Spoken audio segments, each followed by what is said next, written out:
ನಮಸ್ಕಾರ ಎಲ್ಲರಿಗೂ welcome to B N row. This is Charan. ನೆನ್ನೆ ಅಲ್ಲ ಮೊನ್ನೆ ಅನಾಲಿಸಿಸ್ ಏನು ಮಾಡಿದ್ವಿ, ಮಾರ್ಕೆಟ್ ಹೆಂಗೆ ವರ್ಕ್ ಆಗಿದೆ, ಸೇಮ್ ಲೆವೆಲ್ಸ್ 2 ಡೇಸಿಂದ ವರ್ಕ್ ಆಗಿದ್ದಾವೆ. ಲೆವೆಲ್ಸ್ ನೋಡಿ ಅಕ್ಯುರಸಿ ಹೆಂಗಿದೆ ಅಂತ ಒಂದ್ಸಲ ವೀಡಿಯೋ ಪ್ಲೇ ಮಾಡ್ತೀನಿ, ನೋಡ್ಕೊಳ್ಳಿ. ಇಲ್ಲಾಂದರೆ 2 ಡೇಸ್ ಬ್ಯಾಕ್ ಯೂಟ್ಯೂಬಲ್ಲಿ ಅಪ್ಲೋಡ್ ಇರ್ತದೆ, ಹೋಗಿ ಚೆಕ್ ಮಾಡ್ಕೋಬೋದು. ಕೇಳಿಸ್ಕೊಳ್ಳಿ.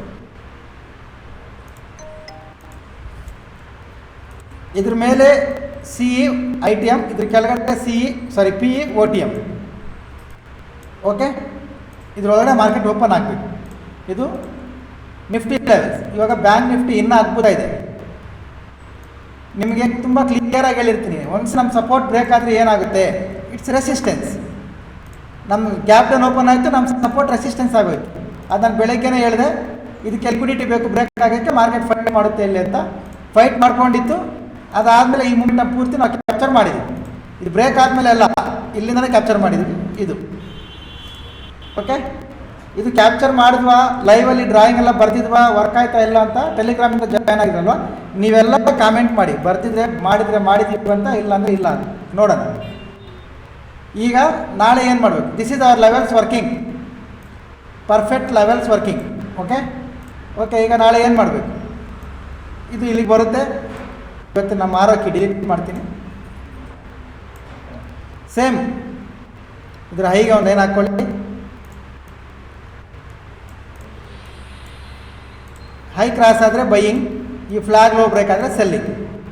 Okay, market support resistance central ಇದೆ. Use 15 minutes only. This is Nifty levels, this is bank Nifty levels, this is Nifty levels. ಕೇಳಿಸ್ಕೊಂಡ್ರಲ್ವಾ, ಇದ್ರ ಲೋ ಬ್ರೇಕ್ ಆದರೆ ಸೆಲ್ಲಿಂಗ್, ಇದ್ರ ಹೈ ಬ್ರೇಕ್ ಆದರೆ ಬೈಯಿಂಗ್. ಲೆವೆಲ್ಸ್ ಇವು. Okay, with drawing bank Nifty ಎರಡು levels ನೋಡ್ಕೊಂಡಿರಿ. ನೆನ್ಪಿಟ್ಕೊಳ್ಳಿ, 23,156. ಇವಾಗ ಬನ್ನಿ, ಇದೆ ನೋಡಿ, ಇಲ್ಲಿ ಏನು ಫ್ಲಾಗ್ ಹಾಕಿದ್ವಿ, ಇದು ಲೋ ಬ್ರೇಕ್ ಆದರೆ ಸೆಲ್ಲಿಂಗ್ ಅಂತ. ಸೆಲ್ಲಿಂಗ್ ಮಾಡಿದ್ದೀವಿ, ಕಂಪ್ಲೀಟ್ ಈ ಮೂಮೆಂಟನ್ನು ಪೂರ್ತಿ ಕ್ಯಾಪ್ಚರ್ ಮಾಡಿದ್ದೀವಿ.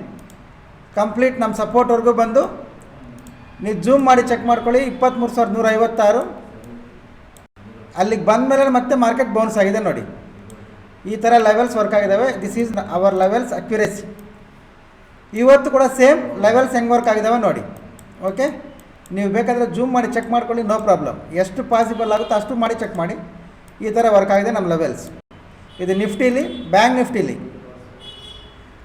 ನಿಫ್ಟಿಲಿ ನೋಡಿ ಏನು ಹೇಳಿದ್ದೆ, ಇದ್ರ ಲೋ ಬ್ರೇಕ್ ಆದರೆ ಸೆಲ್ ಮಾಡಬೇಕು ಅಂತ. ಇದು ರಿಸಲ್ಟ್. ಒಂದೇ ಕ್ಯಾಂಡಲ್ ಗ್ಯಾಪ್ನ ಫಿಲ್ ಮಾಡ್ಕೊಂಡಿದೆ. ಎಕ್ಸಾಕ್ಟ್ ನಮ್ಮ ಸಪೋರ್ಟ್ವರೆಗೂ ಬಂದು ಸಪೋರ್ಟ್ ನೋಡಿ ಯಾವ ಥರ ವರ್ಕ್ ಆಗಿದೆ ಅಂತ. ನಮ್ಮ ಲೆವೆಲ್ಸ್ ಅಲ್ಲಿಂದ ಬಂದು ಸಪೋರ್ಟ್ ತೊಗೊಂಡು ಮತ್ತೆ ಮಾರ್ಕೆಟ್ ಮೇಲೆ ಬಂದಿದೆ. ಓಕೆ, ಇದು ನಮ್ಮ ಲೆವೆಲ್ಸ್ ವರ್ಕ್ ಆಗಿರೋ ವಿಧಾನ. ಈಗ ನಾಳೆ ಏನು ಮಾಡಬೇಕು, ನಾಳೆ ನೋಡ್ಕೊಳ್ಳಿ. ಇವತ್ತಿನ ಮಾರ್ಕೆಟ್ ಏನು ರನ್ ಆಗುತ್ತೆ ಅಂತ ಬೆಳಿಗ್ಗೆ ಇಲ್ಲಿ ಏನು ಟೈಮ್ ಇದು, ಆಲ್ಮೋಸ್ಟ್ 11 ಗಂಟೆಗೆ ಒಂದು ಡೇಟ್ ಹೇಳಿದ್ದೆ ನಾನು. ನಾಳೆ ಏನು ರನ್ ಆಗುತ್ತೆ, ಇವತ್ತು ಇಷ್ಟೇ ಮಾರ್ಕೆಟ್ ನಡೆಯೋದು ಅಂತ. ಈ ಕ್ಯಾಂಡಲ್ ಬ್ರೇಕ್ಔಟ್ ಆದ ಕೂಡ ಇದು ಫಾಲ್ ಆಗಲ್ಲ ಅಂತ ಕೂಡ ಎಕ್ಸ್ಪ್ಲೇನ್ ಮಾಡಿದ್ದೆ, ಯಾಕೆ ಆಗಲ್ಲ ಅಂತ. ಓಕೆ, ಅದು ಲೈವ್ ಬಂದಿರೋ ಗೊತ್ತಿರುತ್ತೆ. ಈಗ ನೋಡ್ಕೊಳ್ಳಿ, ನಾಳೆ ಏನಾಗಬೇಕು. ತುಂಬ ಸಿಂಪಲ್. ನಾಳೆ ಏನಾಗುತ್ತೆ ಅಂತ ನಿಮ್ಗೆ ಗೊತ್ತಾಗಬೇಕು ಅಂದರೆ ನಾನು ಅನಾಲಿಸಿಸ್ ಏನು ಹೇಳಲ್ಲ. ನಿಮ್ಗೆ ಯಾರಿಗಾದ್ರೂ ಇಂಟ್ರೆಸ್ಟ್ ಇದ್ದರೆ ಗೋ ಆ್ಯಂಡ್ ಚೆಕ್. ಡೇಟ್ ಬರೀತೀನಿ, 2023 ಡಿಸೆಂಬರ್ 1.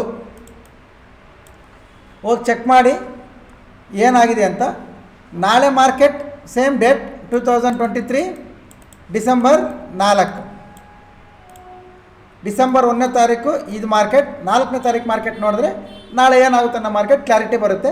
ಅದನ್ನು ನೋಡಿಕೊಂಡ್ರೆ ನೀವು ನಾಳೆ ಏನಾಗುತ್ತೆ ಮಾರ್ಕೆಟ್ ಯಾವ ಕಡೆ ಇರಬೇಕು ಅದೆಲ್ಲ ಕ್ಲಿಯರಾಗಿ ಗೊತ್ತಾಗುತ್ತೆ. ಓಕೆ, ಅದನ್ನು ನೋಡಿ, ಅದೇ ನಿಮ್ಗೆ ಅನಾಲಿಸಿಸ್. ಬ್ಯಾಂಕ್ ನಿಫ್ಟಿನೂ ಸೇಮ್. ಬೈ ಮಾಡಬೇಕು ಅಂದರೆ ಇದ್ರ ಹೈ ಮೇಲೆ, ಸೆಲ್ ಮಾಡಬೇಕು ಅಂದರೆ ಇದ್ರ ಕೆಳಗಡೆ 54,000 ಕೆಳಗಡೆ. ಬಟ್ ನೀವು ರೆಗ್ಯುಲರಾಗಿ ಎಲ್ಲರೂ ನಾವು ನಿಫ್ಟಿ ಮಾಡೋದ್ರಿಂದ ಹೋಗಿ ಆ ಡೇಟಲ್ಲಿ ಚೆಕ್ ಮಾಡಿ. ಇನ್ನೊಂದು ಸಲ ಬರೀತೀನಿ ನೋಡಿ, 2023 ಡಿಸೆಂಬರ್ 4. 1ನೇ ತಾರೀಕು ಇವತ್ತು ನಡೆದಿರೋ ಮಾರ್ಕೆಟ್, 4ನೇ ತಾರೀಕು ನಾಳೆ ನಡೆಯೋ ಮಾರ್ಕೆಟ್. ಇದು ನೋಡಿ ನಿಮ್ಗೆ ಗೊತ್ತಾಗುತ್ತೆ. ಓಕೆ, ಟೆಲಿಗ್ರಾಮಲ್ಲಿ ಏನು ಅಪ್ಡೇಟ್ ಮಾಡಿದ್ವಿ ನೋಡೋಣ. ಇದು ನೋಡ್ಕೊಳ್ಳಿ, ಇವತ್ತು ಜೂನ್ 3ನೇ ತಾರೀಕು ಮಾರ್ಕೆಟ್ ಗ್ಯಾಪ್ ಡೌನ್ ಓಪನ್ ಆಗುತ್ತೆ ಅಂತ ಹೇಳಿದ್ವಿ. ಗ್ಯಾಪ್ ಡೌನ್ ಓಪನ್ ಆಗಿದೆ. ಮಾರ್ಕೆಟ್ ಓಪನ್ ಆಗಿದ ತಕ್ಷಣ ಇಲ್ಲಿ ನೀವು ಟೈಮ್ ನೋಡ್ಕೋಬೋದು, 9 ಗಂಟೆ 15 ನಿಮಿಷಕ್ಕೇ ಕ್ಲಿಯರಾಗಿ ಒಂದು ನಿಮಿಷ, ಸಾರಿ ಜೂನ್ 4 ನೋಡ್ಕೊಳ್ಳಿ. ಇವತ್ತು ಮಾರ್ಕೆಟ್ ಗ್ಯಾಪ್ ಡೌನ್ ಓಪನ್ ಆಗುತ್ತೆ ಅಂತ ಹೇಳಿದ್ರು, ಗ್ಯಾಪ್ ಡೌನ್ ಓಪನ್ ಆಯಿತು. ಅದಾದಮೇಲೆ ಮಾರ್ಕೆಟ್ ಓಪನ್ ಆಗಿದ ತಕ್ಷಣ 9:15 ಶಾರ್ಪ್, ಇಲ್ಲಿ ನೀವು ಟೈಮ್ ನೋಡ್ಕೋಬೋದು, ಮಾರ್ಕೆಟ್ ಮೇಲೆ ಹೋಗುತ್ತೆ, ಸಿ ಕಡೆಗೆ ಎಂಟ್ರಿ ಇತ್ತು, ಪ್ರೈಸ್ 380.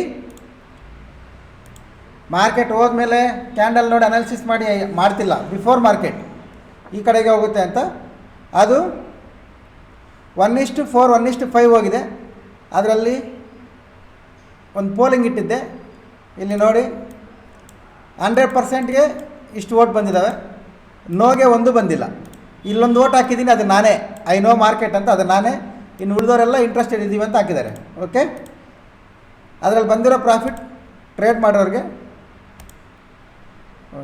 Profit screenshot ತೋರಿಸ್ಬಾರ್ದಲ್ವಾ? ತೋರಿಸಲ್ಲ. ಒಂದು 30,000 ಇದೆ, ಇನ್ನೂ ಇದಾವೆ ಸ್ಕ್ರೀನ್ಶಾಟ್, ನಾನು ತೋರಿಸಲ್ಲ. Okay, no problem. ಇದು ನೋಡಿ ಕಾಲ್ ಯಾವ ಕಡೆಗೆ ಹೋಗಿತ್ತು ಅಂತ. ಓಪನ್ ಆಗಿದ ತಕ್ಷಣ 380 ಕೊಟ್ಟಿದ್ದೆ, ಇದು ರಿಸಲ್ಟ್. ಇನ್ವೆಸ್ಟ್ಮೆಂಟ್ ಎಷ್ಟೋಗಿದೆ, 380 ಎಷ್ಟೋಗಿದೆ ಚೆಕ್ ಮಾಡಿ, ಕಾಮೆಂಟ್ ಮಾಡಿ ಎಲ್ಲರಿಗೂ ಹೋಗಿದೆ ಅಂತ. ಅದಾದಮೇಲೆ ಗೂಗಲ್ ಬಿಟ್ಟು ಕಳಿಸಿದ್ವಿ. ಇದು ಈಗ ಈ ಥರ ಲೈವಲ್ಲಿ ಅಪ್ಡೇಟ್ ಕೊಡೋದಕ್ಕೆ, ಲೈವಲ್ಲಿ ಟೆಲಿಗ್ರಾಮ್ ಗ್ರೂಪ್ಗೆ ಜಾಯ್ನ್ ಆಗಬೇಕು ಅಂದರೆ ಯಾವ ಥರ ಜಾಯ್ನ್ ಆಗಬೇಕು ಅಂದರೆ ತುಂಬ ಸಿಂಪಲ್. ಯೂಟ್ಯೂಬಲ್ಲಿ ಟ್ರೇಡ್ ವಿತ್ ಚರಣ್ ಅಂತ ಸರ್ಚ್ ಮಾಡಿ, ಓಕೆ ಬರುತ್ತೆ. ಅದರಲ್ಲಿ ಸಬ್ಸ್ಕ್ರೈಬ್ ಮಾಡಿ ಆದಮೇಲೆ ಪ್ರೊಫೈಲಲ್ಲಿ ನಮ್ಮ ಟೆಲಿಗ್ರಾಮ್ ಲಿಂಕ್ ಬರುತ್ತೆ, ಆ ಗ್ರೂಪ್ಗೆ ಜಾಯ್ನ್ ಆದರೆ ಇಲ್ಲಿಗೆ ಬರ್ತೀರಾ. ಇಲ್ಲೇನಾದರೂ ಅಪ್ಡೇಟ್ಸ್ ಕೊಟ್ಟರೆ ಆ ಗ್ರೂಪಲ್ಲಿ ನಿಮ್ಗೆ ಗೊತ್ತಾಗೋದು. ಓಕೆ, ಈ ಟೆಲಿಗ್ರಾಮ್ ಜಾಯ್ನ್ ಆಗಬೇಕಂದ್ರೆ ಟ್ರೇಡ್ ವಿತ್ ಚರಣ್ ಅನ್ನೋ ಚಾನಲಿಂದನೇ ಬರಬೇಕು. ಓಕೆ, ಆರ್ ಎನಿ ಎನ್ಕ್ವೈರೀಸ್, ಇಲ್ಲ ನಂಬರ್ ಬರುತ್ತೆ ನೋಡಿ, ನಂಬರ್ಗೆ ಕಾಲ್ ಮಾಡಿ ಕೇಳ್ಕೊಳ್ಳಿ. Offline, online, Indian market, forex market, any one. Okay, thank you very much. ಸಿಗೋಣ, ಬಾಯ್.